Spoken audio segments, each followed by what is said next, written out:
থানায় এসেছিলাম, পার্কস্ট্রিট থানায় কথা বললাম যে আমরাও চাই ফুটপাত পথচারীদের জন্য থাকুক, পরিষ্কার হোক, কিন্তু যেভাবে তার একটা মানবিক মুখ রাখা উচিত, একদম মানবিক মুখ রাখা উচিত। যেভাবে একটা গরিব মানুষ, সে তো নিজের ইচ্ছায় আর গরিব হয়নি। মহিলা যা বলেছেন তার সত্যতাও যাচাই করা উচিত, যে উনি পাঞ্জাবের, ওনার নাম সীতা, ওনার বিয়ের পর নাম হয়েছিল রশিদা, এখন বিপদে পড়ে গেছেন, সব ছেড়ে ছুড়ে ফুটপাতে থাকতে হচ্ছে মেয়ে আর নাতনিদের নিয়ে। পুলিশ এর আগে ওদের একটা বাচ্চাকে ভালো হোমে দিয়ে একটা বাঁচিয়েছে, পুলিশের পক্ষেই বলেছেন মহিলা। তো আমরা অনুরোধ করলাম যে ওখানে মহিলা একটা অভিযোগ করলেন যে পুলিশের একজন গিয়ে বলেছেন যে মেরে তুলে দেবো, এখনই ভাগ যা, নেই তো ডান্ডা মার্কার উঠায়গা। আমরা বললাম একটু মানবিক মুখ দেখান, আমরাও চাই ফুটপাত ক্লিয়ার, কিন্তু একটা গরিব মানুষ, সে তার মেয়ে নাতনিকে নিয়ে আপনি মেরে তুলে দিলেন, তাকে তো আর একটা কোথাও গিয়ে বসতে হবে, কোথায় যাবে? ফলে দয়া করে পুলিশ পাঠিয়ে মেরে তুলবেন না। দুই, ওনারাও একটা বললেন যে ওই হোমটায় দেখা যাক, ওনারাও খোঁজ নিচ্ছেন, আমরাও খোঁজ নিচ্ছি, এদের পুনর্বাসন দেওয়া যায় কিনা বা একে কোথাও রাখা যায় কিনা। তো যতক্ষণ না রাখা যাচ্ছে, অমানবিকভাবে পুলিশ যাতে মেরে না তুলে দেয়, যেটা ওরা ভয় পাচ্ছেন, সেটা বলেছি পুলিশকে। আমি বলবো অন্তত কথা যেটা বললেন, খুব ভালো কথা বললেন, যে না আমরা দায়িত্ব নিচ্ছি, আমরা একবার দেখে আসছি, কোন জায়গাটা জিজ্ঞাসা করলেন, আমরা জায়গাটা জানিয়েছি, এবং এখন যাদের সঙ্গে কথা বললাম তারা যেহেতু গতকাল ডিউটিতে ছিলেন না, ফলে জায়গাটা একটু তারা দেখে নিলেন এবং ওরা বিকেল ইন্সপেকশনও করে নেবেন। আমাদের একটাই অনুরোধ, পুলিশ যেন মেরে না তোলে, একটা পুনর্বাসনের চেষ্টা করা হোক, যে মহিলা বাচ্চা নিয়ে কোথাও থাকবে।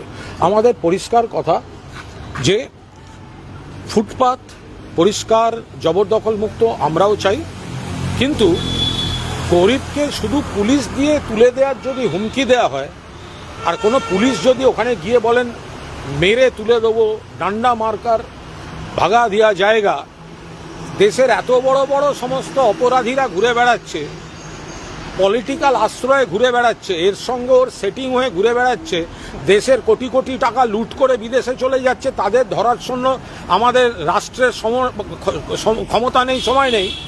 রাষ্ট্র পুলিশকে নামাচ্ছে ফুটপাতে, বাচ্চা নিয়ে একটা মা দুধ গরম করছে, দুধ গরম, তাকে উচ্ছেদ করার জন্য রাষ্ট্রশক্তি ব্যবহার হচ্ছে। আমি আশা করি পার্কস্ট্রিট থানা তাদের কথা রাখবেন, পুনর্বাসন ছাড়া কোনো বলপ্রয়োগ ওদের উপর করবেন না। একটা অন্য প্রশ্ন, কলেজে কলেজে বিজেপির বিধায়ক সাংসদরা রয়েছেন, এটার বিরুদ্ধে কথা বলছেন এনসিপিআই এর সাংসদরাও? না, ওরা যে তেল মারতে গেছিল ওদের রাখেনি, সেই জন্য ওদের তো পেছন ঘুরতে গেছে, বিজেপির বাড়ি বাড়ি ঘুরে বেড়াচ্ছে সকল্ড এনসিপিআই। ওরা কারা এনসিপিআই? ওদের তো এখনো লোকসভা টিভিতে স্পিকার বলে তৃণমূল, যায় বিজেপির কাছে। তো এই যে তৃণমূল বালিশ চাটতে গেল আর দিল্লিতে গিয়ে বিজেপির ঘরে, তো তাদেরকেও তো রাখেনি। আসলে এই সাংসদ, এই বিধায়ক, এরা সব নিজেদের ব্যক্তিগত স্বার্থে যাচ্ছে।